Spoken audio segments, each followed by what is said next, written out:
नमस्कार सम्पूर्णमा हजुरहरूले हेर्दै हुनुहुन्छ युवा राजनीतिक प्रश्न। आज हामीसँग हुनुहुन्छ नेपालकै पहिलो बाल मैत्री नगरपालिकाकी मेयर बिमला अर्यालज्यू।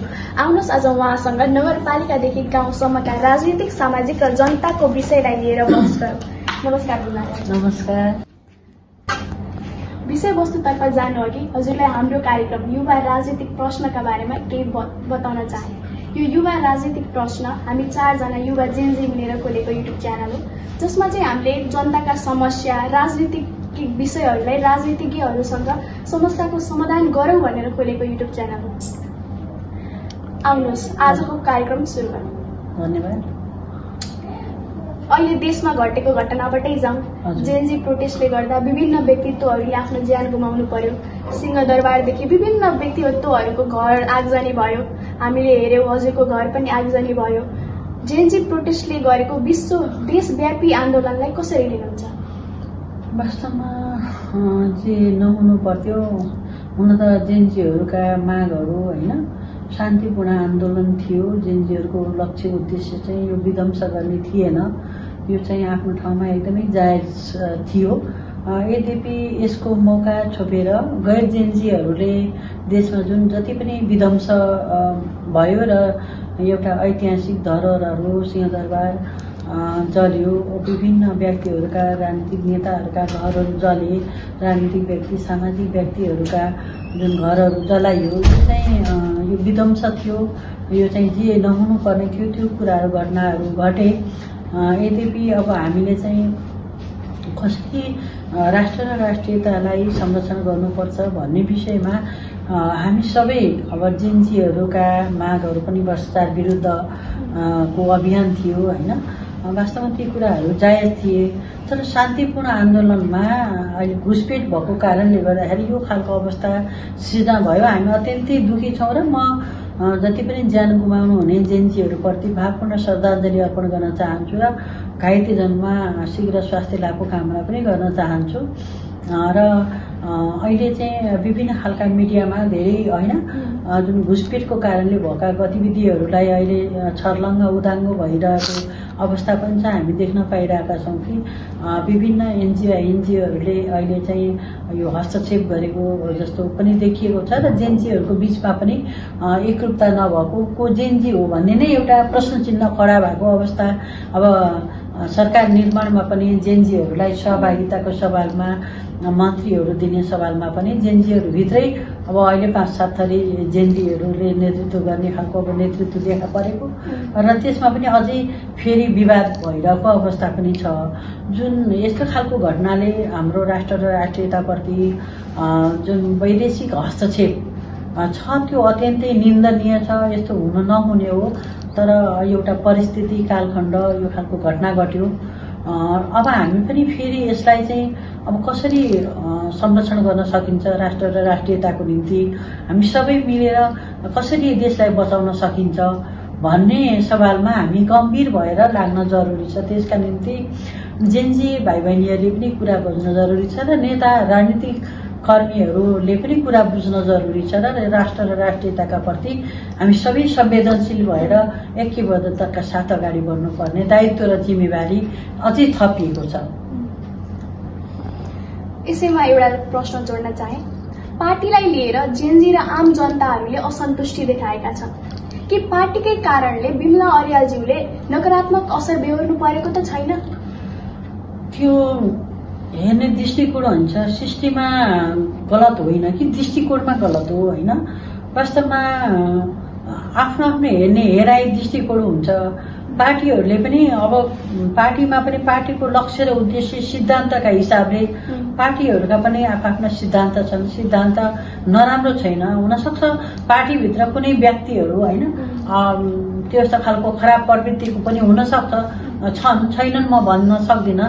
तर पार्टीकै कारणले अब एउटा निर्दोष व्यक्ति र दोषी व्यक्तिहरूको पहिचान गर्न नसक्नु चाहिँ यो दुर्भाग्य हो।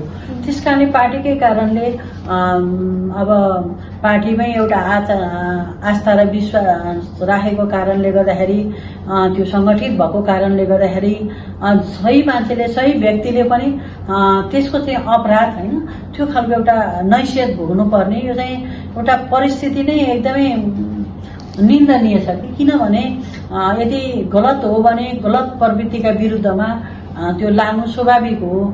तर सही व्यक्ति अब निरन्तर रूपमा सामाजिक क्षेत्रमा लागिरहेको छ र सामाजिक क्षेत्रमा लाग्दा लाग्दै उसले सर्वस्व गुमाउन पर्ने अवस्था र हेर्ने दृष्टिकोणमा हरेक नकारात्मक टिक्का टिप्पणीहरू यो चाहिँ एकदमै गलत प्रवृत्ति छ। किनभने हामी सबैमा एउटा मानवता भन्ने विषय हराइरहेको अवस्था छ र नैतिकता भन्ने विषय पनि प्रसङ्ग पनि यहाँ जोड्न चाहन्छु मैले।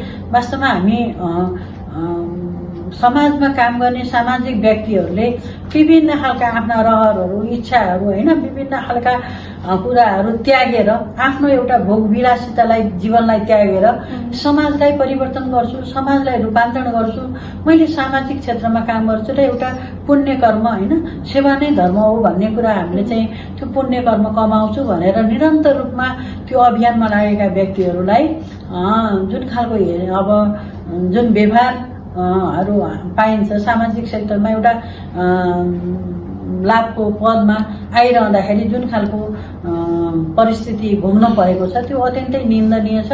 म त यहाँहरू मार्फत म युट्युब मार्फत मैले यहाँहरूलाई के आग्रह गर्न चाहन्छु भने यदि म दोषी छु भने यदि म भ्रष्टाचारी छु भने तपाईँहरूले नै एउटा छानबिन आयोग बनाउनुहोस् र म अब यसको पुष्टि चाहन्छु तपाईँहरूबाट पुष्टि गर्नुहोस् कि यदि म भ्रष्टाचार गरेको छु भने कहाँनिर भ्रष्टाचार गरेँ र कसरी चाहिँ मेरो घर किन जलाइयो यो विषयमा अब मेरो निम्ति पनि तपाईँहरूले न्याय दिन जरुरी छ। किनभने यो आन्दोलनको एउटा पिरियडमा धमिलो पानीमा माछा मार्ने काम गरियो होइन। विभिन्न गैर जेएनजीहरूले गरे, जेएनजीहरूको होइन। जेएनजीहरू भाइ बहिनीहरूको मागहरू राम्रो थियो, म त्यसमा सम्मान गर्छु। म पनि त्यही अभियानमा थिएँ किनभने यो नकारात्मक प्रवृत्तिहरूलाई छोडेर एउटा सिस्टममा ल्याउनु पर्छ। सत्ता सञ्चालनमा चाहिँ हामीले त्यसलाई ध्यान दिनुपर्छ, मितव्ययिता अपनाउनु पर्छ, पारदर्शी भन्नुपर्छ, जनताप्रति जवाफदेही भन्नुपर्छ, जनताको शासक होइन सेवक भएर काम गर्नुपर्छ भन्ने उद्देश्यले चाहिँ हामीलाई जनताले निर्वाचित गराउनु भएको छ र हामीले पनि त्यही विषयलाई आत्मसात गरेर आजसम्म काम गरिरहेका छौँ। तसर्थ पनि मलाई यहाँसँग त्यो भन्न मन लाग्यो कि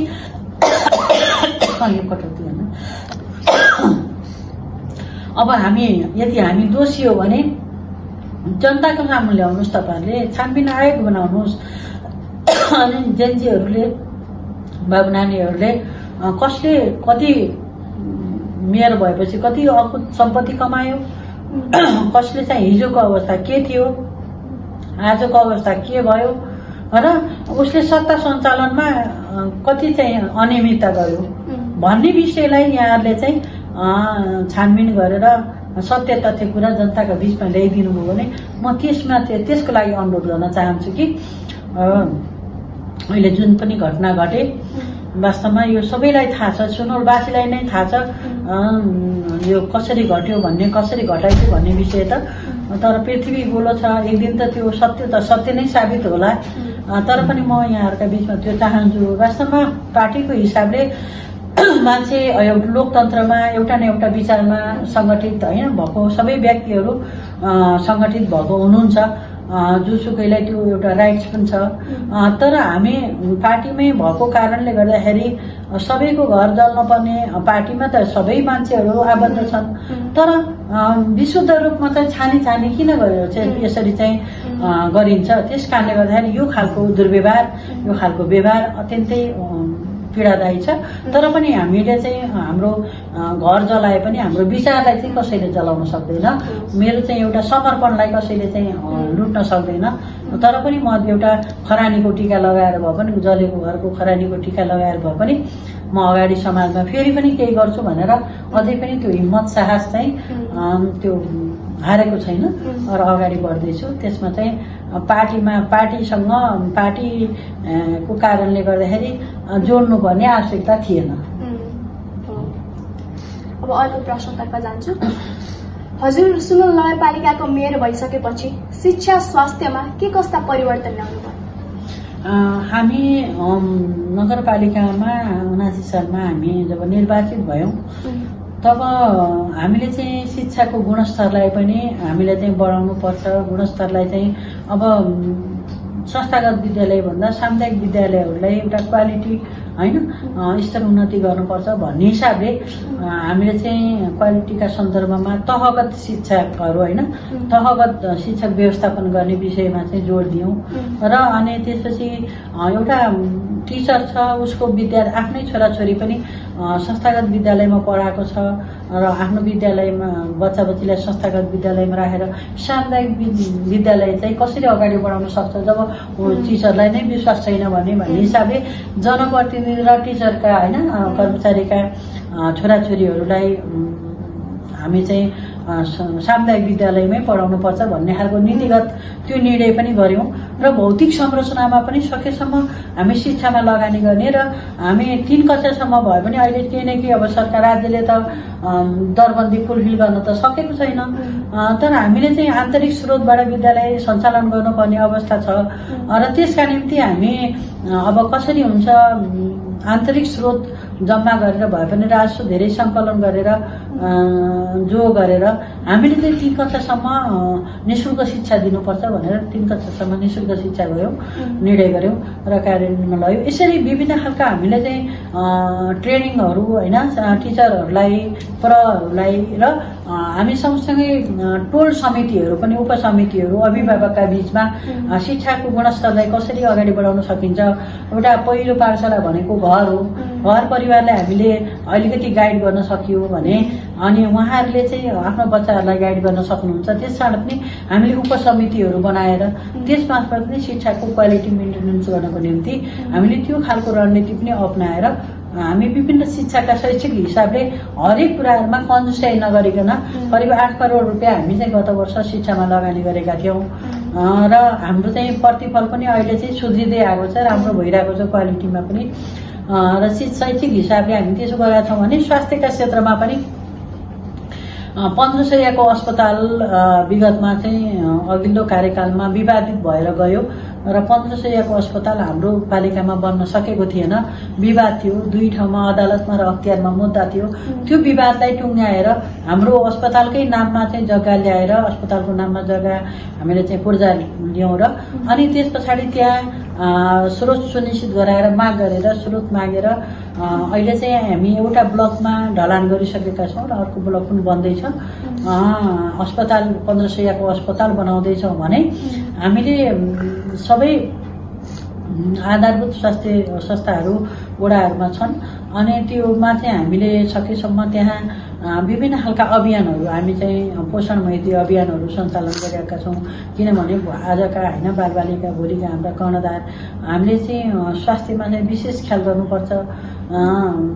मातृ शिशुको निम्ति होइन सुत्केरी महिलाहरू हुनको निम्ति हामीले चाहिँ एम्बुलेन्स सेवा फरक जिल्लासम्म पठाउने कुराहरू, ज्येष्ठ नागरिकहरूलाई घर घरमा उपचार गर्ने 3 महिनामा औषधि सहित ती विषयहरूमा चाहिँ हामीले गर्यौं र फेरि हाम्रो चाहिँ स्वास्थ्यको क्षेत्रमा फिजियोथेरापी होइन यहाँ फिजियोथेरापीको निम्ति पनि त्यो सेवा सुविधा थिएन र बुटोल जानुपर्ने अरू ठाउँमा जानुपर्ने त्यो चाहिँ कुराहरूलाई हामीले ख्याल गरेर हामीले त्यसमा फिजियोथेरापी पनि सञ्चालन गर्नमा ल्याछौं र त्यसपछि ल्याबहरू पनि थिएन हामीसँग।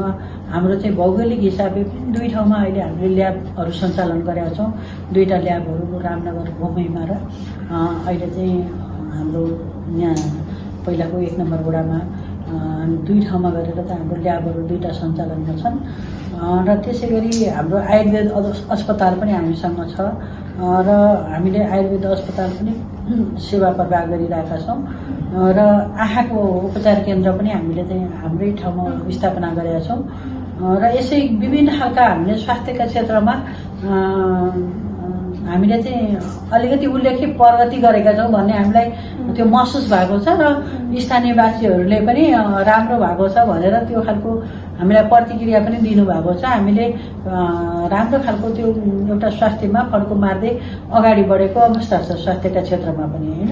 त्यसकारण हामीले शिक्षा स्वास्थ्य कृषिका क्षेत्रमा होइन कृषिका क्षेत्रमा पनि अहिले हामी किसानहरूलाई 50% मल बिउहरू घाँसहरू उपलब्ध गराउन निःशुल्क रूपमा दिने, आलुको बिउ, तोरीको बिउ, धानको बिउ, गहुँको बिउ है यसरी हामीले चाहिँ 50% अनुदान दिने गरेका छौं भने सिँचाइ पनि हामी करिब 20-22 वटा डिप बोरिङ र लिफ्ट सिँचाइ गरेर हामीले सिँचाइका योजना दिएर अहिले धेरै वडाहरूमा चाहिँ पानी नपर्दा पनि खेत रोप्न सफल हुनुभएको छ होइन। त्यसकारण सिँचाइका योजनाहरू पनि विशेष गरी समृद्धिको आधार भनेको होइन कृषि हो। कृषिलाई चाहिँ हामी प्राथमिकता राख्नुपर्छ र कृषिका क्षेत्रमा पनि हामीले उल्लेख्य चाहिँ अब सोचे जति अझै पनि गर्न बाँकी छ, किनभने एउटा स्रोतको कमीले गर्दाखेरि आर्थिक अभावको कारणले गर्दाखेरि हामीले अझै सोचे जति अझै धेरै सोचेका छौँ, गर्न चाहेका पनि छौँ, तर आर्थिक समस्याले गर्दाखेरि अलिकति बजेटको हिसाब अलिक समस्याले गर्दा सबै योजनाहरू सम्पन्न गर्न त सकिएको छैन। तर पनि हामीले चाहिँ कोसिस चाहिँ गरिरहेका छौँ विभिन्न सेक्टरहरूमा, सिँचाइका क्षेत्रमा अनि त्यसपछि हामी चाहिँ मलबिउका क्षेत्रमा हरेक सेक्टरमा किसानहरूलाई चाहिँ गर्नुपर्छ भनेर हामी आन्तरिक रूपमा कृषिका प्राविधिकहरू राखेर पनि किसानहरूलाई सरसल्लाह दिनेदेखि लिएर ती सवालमा चाहिँ हामीले अत्यन्तै हामी संवेदनशील भएर किसानहरूका मर्का पनि सकेसम्म के प्रविधिहरू हस्तान्तरण आधुनिक होइन यान्त्रिकरणहरू हस्तान्तरण गरेका छौँ। कतिलाई अब हाते ट्र्याक्टरहरू विभिन्न खालका मेसिनरी औजारहरू यान्त्रिकरणहरू हामीले चाहिँ उहाँहरूलाई हस्तान्तरण गरेर उहाँहरूको जीवनस्तर उकास्नको निम्ति हामीले उहाँहरूको उत्पादन बढाउनको निम्ति समृद्धि ल्याउनको निम्ति हामीले निरन्तर रूपमा प्रयत्न गरेका छौँ कि हामीसँग स्रोत नभए पनि आन्तरिक स्रोत जुटाएर भए पनि हामीले त्यो क्रियाकलापहरूमा हामीले बजेट लगानी गरेका छौँ होइन। त्यस्तै हामी विभिन्न अब शिक्षा, स्वास्थ्य, कृषि होइन अनि त्यसपछि हाम्रो पर्यटनका क्षेत्रमा पनि धार्मिक पर्यटकीय ऐतिहासिक स्थलहरू छन् होइन। त्यसकारण तिनीहरूको स्तर उन्नति गर्दै हामीले यहाँ धेरै चाहिँ हामीले यो यहाँका ऐतिहासिक एउटा आस्थाका धरोहरहरूलाई हामी चाहिँ माथि ल्याउनुपर्छ र आन्तरिक र बाह्य पर्यटकहरूलाई सुनौरमा भित्राउनुपर्छ ल त्यस्तो पनि एउटा समृद्धिको आधार हो भन्ने हिसाबले हामीले चाहिँ विभिन्न मठ मन्दिरहरूको निर्माण गरेका छौँ।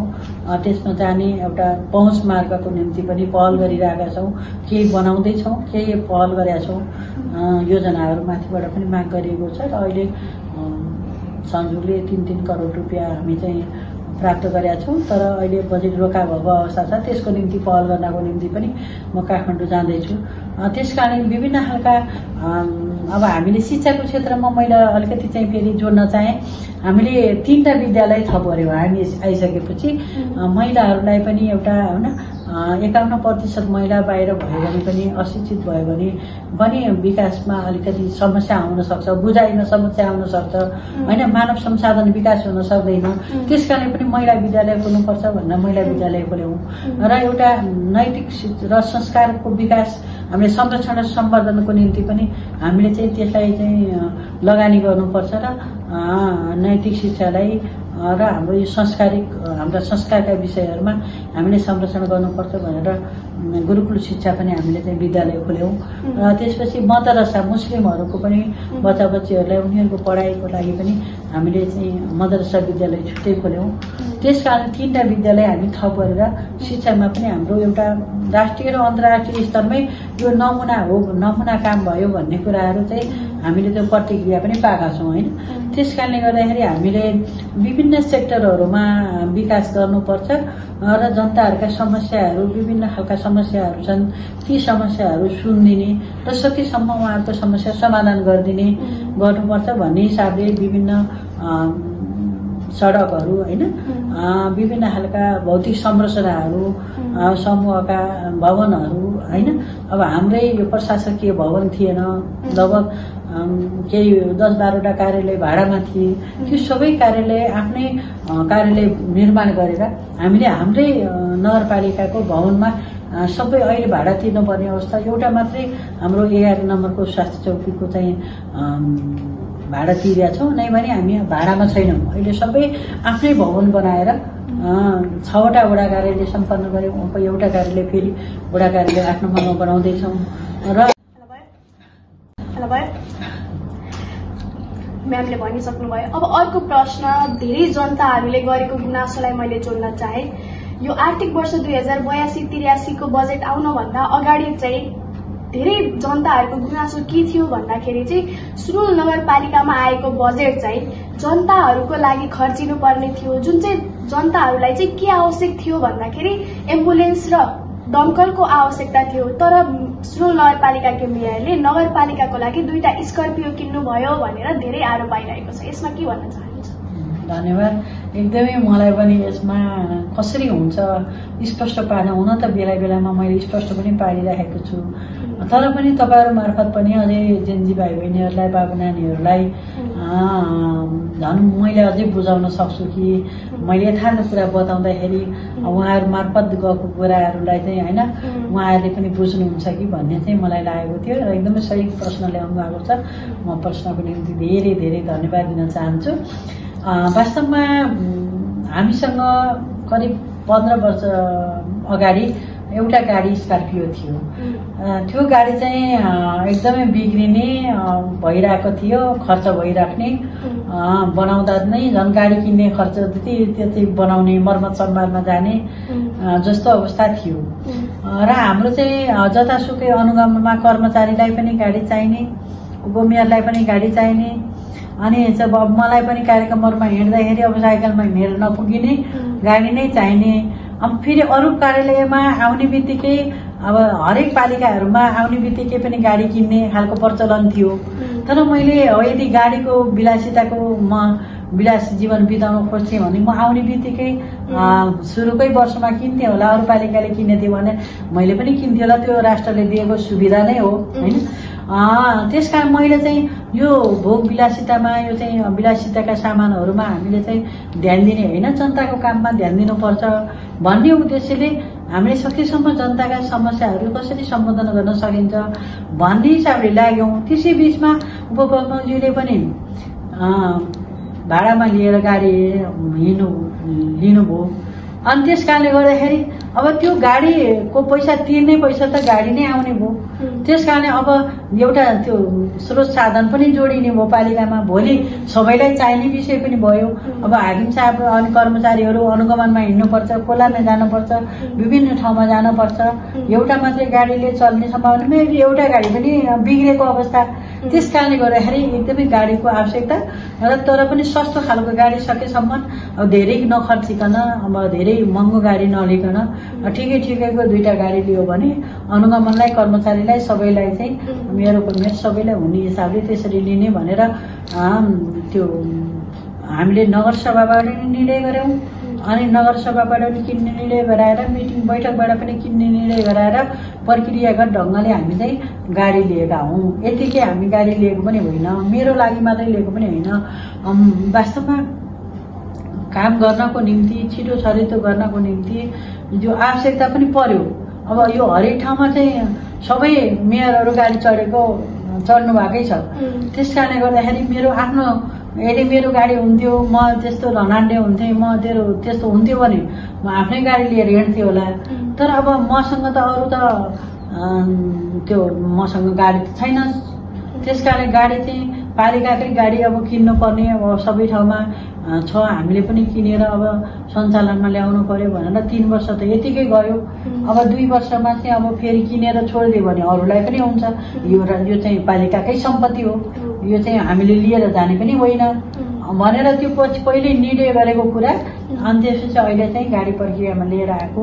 यो गाडी दमकल नकिनेर गाडी किनेको भन्ने कुरा विषयमा पनि मैले यहाँलाई स्पष्ट पार्न चाहन्छु कि दमकल मैले 2 वर्षदेखि नै पहल कदमी गरेर झारखण्ड सरकारबाट चाहिँ सहयोग आउने खालको विषयलाई युएमएनसँग हाम्रो चाहिँ समन्वय भएर हामीले माग गरेका थियौं र त्यहाँबाट उपलब्ध हुने भएको कारणले गर्दाखेरि हामीले चाहिँ अब नगरपालिकाको बजेट किन खर्च गर्ने त्यतातिर, त्यो दमकल यदि आउँदैछ भन्ने कुराहरू सबै हामीलाई अघिल्लो वर्षदेखि नै यो खालको दमकल आउँछ भनेर हामीलाई फोटो समेत आइसकेको अवस्था थियो। सबै स्वीकृति भइसकेको कुराहरू हामीलाई जानकारी थियो। त्यस कारणले गर्दाखेरि अब दमकल त्यताबाट आउने भयो। अनि गाडी लिएपछि अब यो गाडी चाहिँ सबैलाई हुन्छ, कर्मचारीहरूलाई, जनप्रतिनिधिलाई आवश्यकता अनुसार सबैले चाहिँ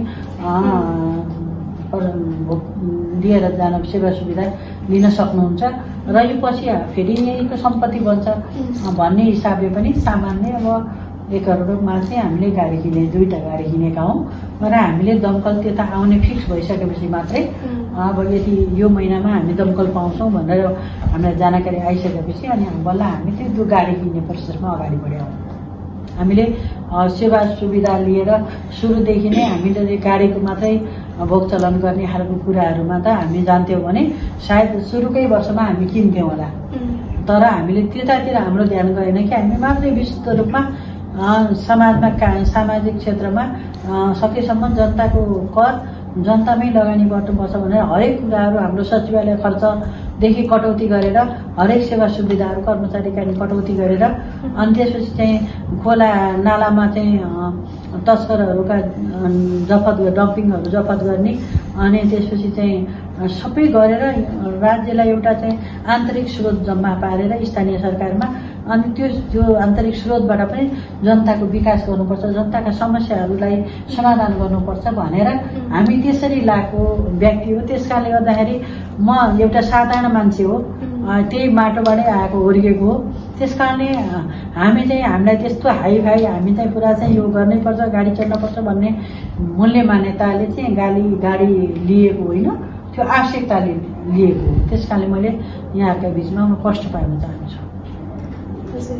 अब अर्को प्रश्न मैले जोड्न चाहे, अहिले हालसालै आएको 2000 आर्थिक वर्ष 2082-83 को लागि सुरुङ नगरपालिकाले 49 करोड 98 लाख रुपियाँको बजेट ल्याएको छ भन्ने हामीले देख्यौं। यसमा चाहिँ जनताहरूले चाहिँ के जान्न चाहेका छन् भन्दाखेरि यो बजेटलाई कसरी हजुरहरूले चाहिँ विस्थापित गर्नुभएको छ, कसरी चाहिँ वडाहरूमा पनि कसरी विस्थापित भएको छ, कुन कुन पूर्वाधारलाई लिएर गरिएको छ? यो त सबै पूर्वाधारमा सबै शीर्षकहरूमा वडामा बजेट जान्छ, वडामै विकास गर्ने हो र कतिपय अब सामाजिक सुरक्षा भत्तैमै 28-29 करोड रुपियाँ जान्छ। अब विभिन्न खालका शीर्षकहरू छन् होइन, यहाँ सञ्चालन खर्च छ, कर्मचारीहरूका विषयमा कर्मचारीको तलब भत्तामा जान्छ होइन, विभिन्न खालका विषयमा अब त्यो त्यति हामी करिब 1 अरब भनौँ न 99 करोड होइन, हामी चाहिँ 98 लाख यो चाहिँ हामी के भने हरेक कुराहरू हरेक सेक्टरको विकास गर्नुपर्छ र यो सञ्चालन खर्चदेखि लिएर कर्मचारीको तलब भत्तादेखि सामाजिक सुरक्षादेखि लिएर हरेक सवालमा चाहिँ त्यो एकमुष्ट बजेट हो। त्यसकारणले गर्दाखेरि हामीले हरेक क्षेत्रको विकास हुनुपर्छ होइन भनेर हामी हरेक सेक्टरमा लगानी गरेका छौँ।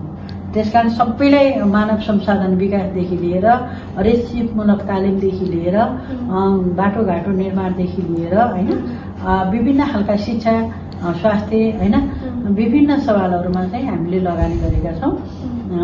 वडाहरूमा पनि हामीले चाहिँ 1 करोडको दरले हामी लगानी गरौँ र नगरको योजना छुट्टै जान्छ र 1-1 करोडको आधारमा हामी सबै 1-1 करोडको चाहिँ वडाहरूमा वडा अध्यक्ष मार्फत त्यो बजेटहरू गएको छ।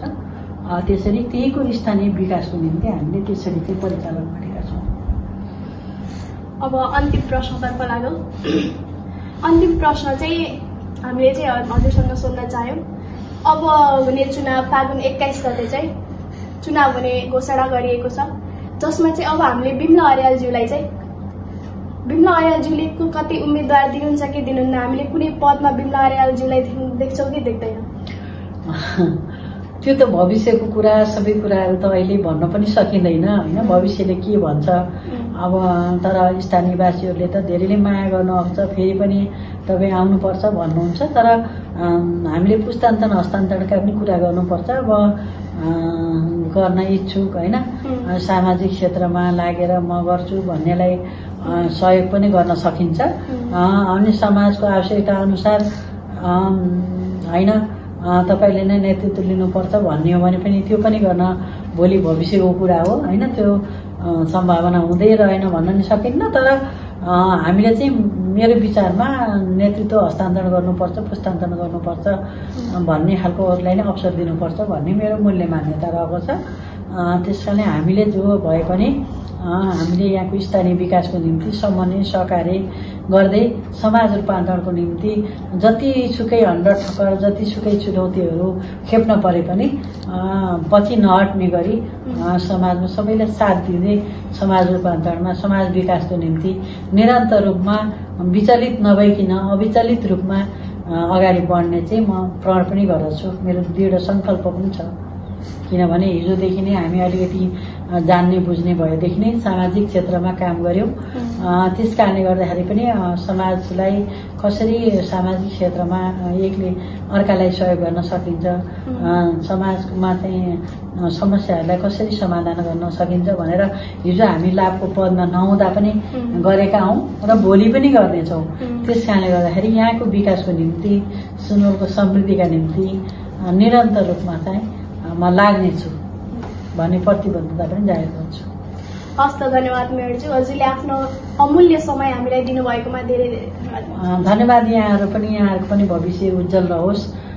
यहाँहरूले अरू जेन्जी पुस्ताहरूलाई पनि होइन, अरू जेन्जी बाबु नानीहरूलाई पनि सही के हो गलत के हो हामी विश्लेषण गर्न सिकाउने र नैतिक संस्कार को विकास गर्दै एउटा समुन्नत समाज निर्माणमा यहाँहरूको यो चाहिँ युट्युब च्यानल मार्फत सबैलाई त्यो खालको सन्देश प्रवाह गर्दै समाज रूपान्तरणमा यहाँहरूका पाइला अगाडि बढिरहन् भन्ने शुभेच्छा र शुभकामना व्यक्त गर्न चाहन्छु। र समग्र सुनवलवासी, नगरवासी, देशवासी र विदेशमा रहनुहुने सम्पूर्ण आदरणीय नेपाली बुवाआमा, दाजुभाइ, दिदीबहिनीहरूलाई म यो भर्खरै नजिकै गरेको शुभ दीपावलीको शुभ अवसरमा सबैको एकदमै उज्जवल भविष्यको कामना, सुस्वास्थ्य दीर्घायुको कामना र देशले एउटा समृद्धिको दिशातर्फ अगाडि बढोस्, एउटा सही दिशा निर्दिष्ट गरोस्,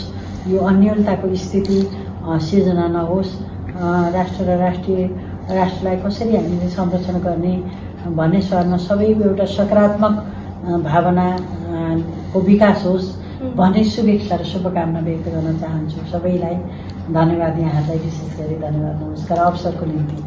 हस्त, धन्यवाद। आजलाई हामीले युवा राजनीतिक प्रश्न यो कार्यक्रम आजलाई अन्त्य गर्छौँ। हस्त, धन्यवाद। हेर्दै गर्नुहोला। जय नेपाल।